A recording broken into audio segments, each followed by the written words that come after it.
dans Ypont avec ici une première au stade Pierre de Coubertin, la première Coupe du Monde de semi-contact et de forme, entendez par là les katas artistiques traditionnels ou avec armes, avec ou sans musique. Bref, il y en a pour les hommes, il y en a pour les femmes, c'est très complet. Je vais vous proposer de suivre les meilleurs moments de cette première Coupe du Monde. À mes côtés, Daniel Renson. Salut Daniel. Bonjour Jean-Paul. Vous êtes pionnier du semi-contact en France, vous avez été longtemps un combattant, un entraîneur international aussi de full contact et de semi-contact. Aujourd'hui vous êtes l'organisateur de cette Coupe du Monde et on découvre ici l'arrivée de l'équipe de France. C'est quand même une joie et un soulagement de voir des Français déjà à ce niveau-là en quart de finale. Oui, ça faisait partie de nos objectifs, avoir une équipe à ce niveau-là de la compétition et j'espère même un peu plus loin.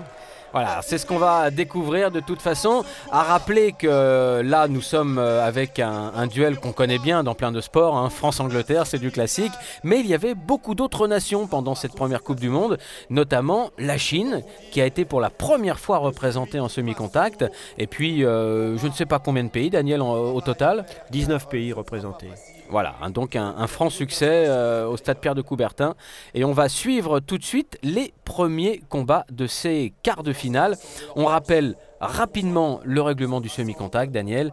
C'est-à-dire qu'on fait des pieds, des poings, mais dès la première touche, l'arbitre comptabilise et remet le combat en jeu. C'est à peu près ça? Absolument, et il donne des points en fonction de la difficulté technique et toutes les techniques doivent être effectuées au-dessus de la ceinture. Voilà, de manière contrôlée, bien sûr, ce qui nous différencie des autres disciplines comme le full contact. Voilà, de manière contrôlée, mais malgré tout, on y va, quoi. On lance les coups. Il faut qu'elle soit effective, effectivement. Ouais. Allez, c'est parti. Le premier combat. Alors là, on a un Français très tonique.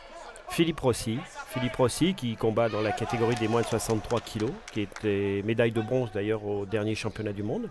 Donc un garçon qui commence à avoir de l'expérience. Et dans ces catégories, ça va extrêmement vite. Oui, il faut être vigilant, il faut toujours être sur ses gardes, bien évidemment. Surtout que les Anglais connaissent bien cette formule aussi de semi-contact. Ils sont rodés. Oui, ils ont une grande expérience. Son adversaire, Sean McCarthy, l'ancien médaillé des championnats du monde aussi, donc garçon d'expérience. Il va falloir les encourager là un petit peu. Allez, c'est la demi-finale USA-France. Les Français en tricolore, hein. Les Américains, eux, sont en noir et blanc. Ça part vite. Oui. Alors on retrouve Philippe Rossi face à Robbie Lavoie. Robbie Lavoie qui combat Rossi sur son terrain, c'est la vitesse. Ah ouais, l'équipe des All-Stars qui, on les connaît, ils vont toujours très vite, hein, et surtout ils ne doutent de rien. C'est ça qui est fabuleux chez les Américains. Et alors vous, Daniel, qui avez été enquêté aux États-Unis sur toutes les formules de sport de combat dans les années 80, eh bien c'est la première chose qui vous avez marqué, hein. Oui, les Américains.